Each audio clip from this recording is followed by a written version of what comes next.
ప్రపంచంలో ఎక్కడున్నా మీ గోత్రనామాలతో వేదమందిర్ నిర్వహించే ఆన్లైన్ పూజలు హోమాల ద్వారా దైవ అనుగ్రహాన్ని పొందండి.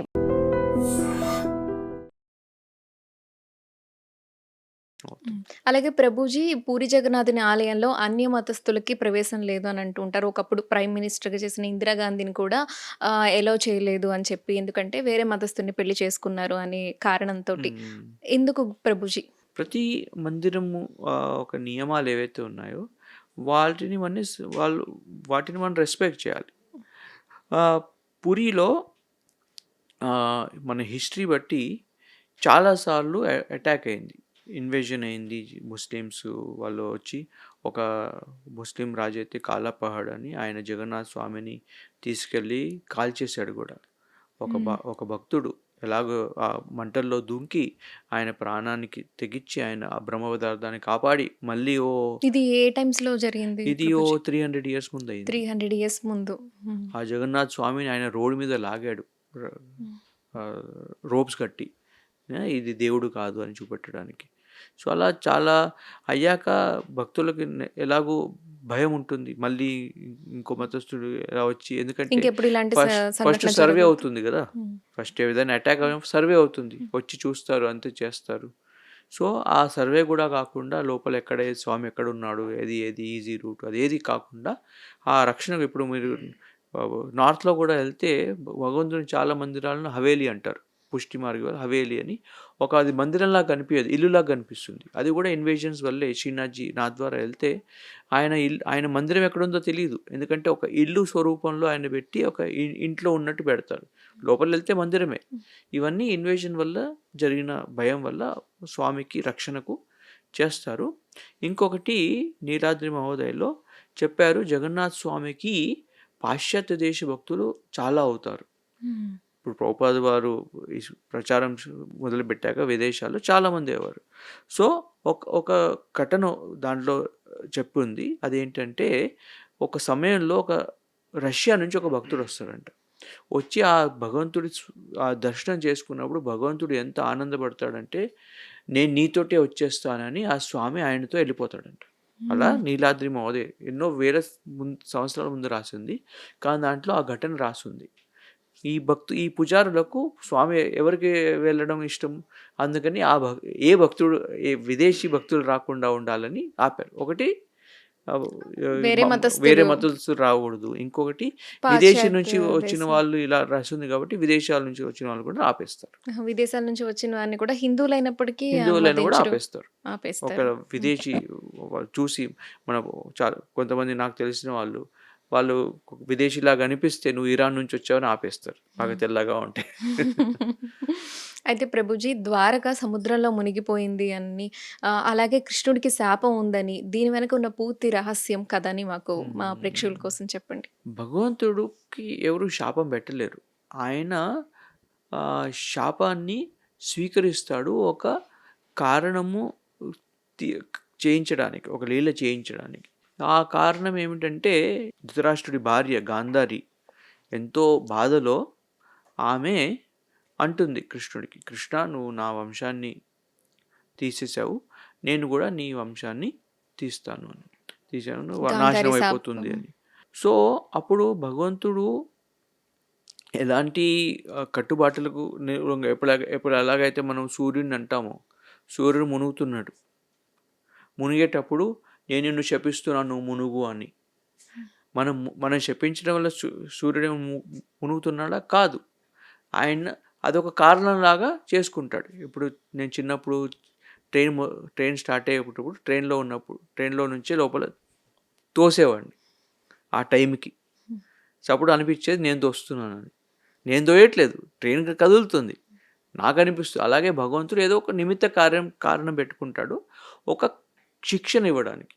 ఆ శిక్షణ ఏమిటంటే, ఈ ప్రపంచంలో నువ్వు ఎంత మంచి పని చేసినా కూడా ఎవరికైనా ఏదైనా హాని కలిగితే ఆ హాని యొక్క ఎఫెక్టు మనకు వస్తుంది. అది భగవంతుడు స్వీకరించాడు.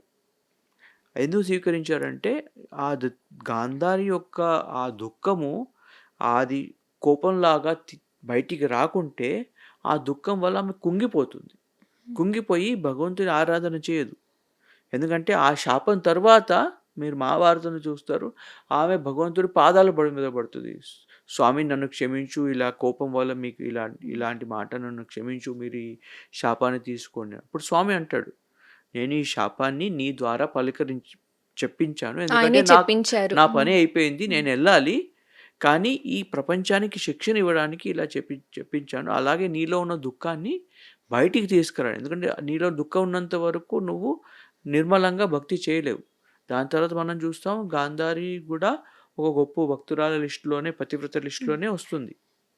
సో అది ఇది ఒక కారణం. ఇంకొక కారణం ఏంటంటే, ద్వారకాలో ఈ యాదవులు ఎవరైతే ఉన్నారో వాళ్ళు శక్తివంతులు, వాళ్ళు భగవంతుని ఆశీర్వాదం వల్ల ఆ నగరం అంతా ఎంతో దివ్యంగా వర్ధిల్తున్నప్పుడు కొంతమంది ఋషులు అక్కడికి వస్తారు భగవంతుని కలవడానికి. ఆ ఋషులు వచ్చినప్పుడు ఈ చిన్న బాలకులు యాదవులు ఆ ఋషులతో కొంచెం హేళనగా మాట్లాడతారు. హేళన అంటే సాంబ అనే భగవంతుడి కుమారుడు, ఆయన గర్భవతి స్త్రీలాగా వచ్చి అడుగుతాడు, ఆ కొడుకు పుడతాడా కూతురు పుడుతుందా అని. ఋషులకు ఆ సమయంలో సోనోగ్రఫీ అవసరం లేదు, వాళ్ళు చూసి చెప్పారు ఎవరు పుడతారు. సో కొడుకు పుడుతుందా కూతురు పుడుతుందా ఈ గర్భస్త్రీకి, పెట్టింది ఒక మెత్త ఒక. సో వాళ్ళు అన్నారు, ఒక రాయి పుడుతుంది, ఆ రాయి వల్లే మీ అందరి వినాశం అవుతుంది అని. సో అది కూడా భగవంతుడు చెప్పించాడు, ఎందుకంటే భగవంతుడు ఆయన వంశపరంపరంగా ఎలాంటి శక్తి క్లెయిము ఉండకూడదని. ఎందుకంటే వంశపరంపరంగా భగవంతుడు ఈ సమాజాన్ని నిర్మించలేదు. చాతుర్వర్ణ్య మయాశిష్టం గుణకర్మ విభాగశ అన్నాడు. గుణకర్మ బట్టి ఒక వ్యక్తికి ఒక పదవి, ఒక పొజిషన్ ఉండాలి, కానీ జన్మ బట్టి కాదు. ఆ జన్మ బట్టి కాకుండా ఉండడానికి తన వంశాన్ని కూడా ఆయన తీసుకెళ్ళిపోవడానికి ఈ లీల చేశాడు.